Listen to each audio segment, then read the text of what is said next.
Punta ngayon tayo sa first quarter. Anong observations mo dito sa nakikita mong first quarter accomplishment report?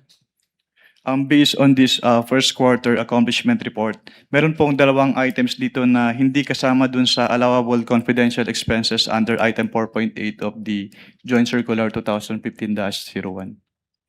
Anong ibig sabihin ng hindi allowable? Bawal?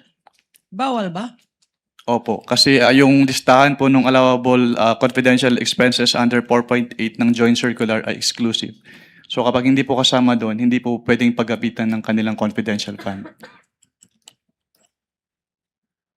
Aside from itong sinasabi mong bawal na paggamit ng confidential fund appearing in this document, meron ka pa bang ibang observation?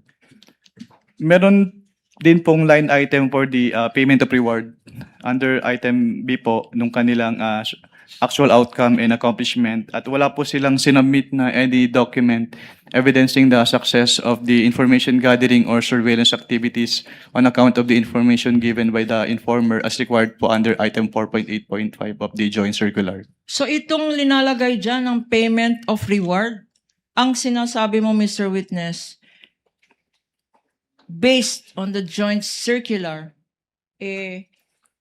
violation ba ito? Yes, ma'am, that is a violation po.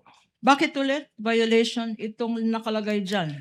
Violation po siya since hindi po siya compliant dun sa conditions ng payment of reward, which is yung dapat meron po siyang supporting document evidencing the success of the information gathering or surveillance activities on account po ng information given by the informer. Sa lahat ng mga liquidation documents na binigay sa'yo or sinubmit sa office ng COA ICFAO, wala bang any dokumento na nagpapatunay na ang rewards na binigay sa informant ay nag-result ng successful activity?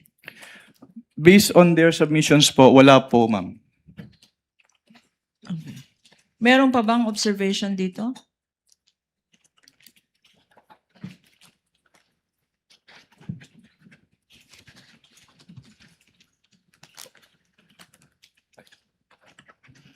Wala na po.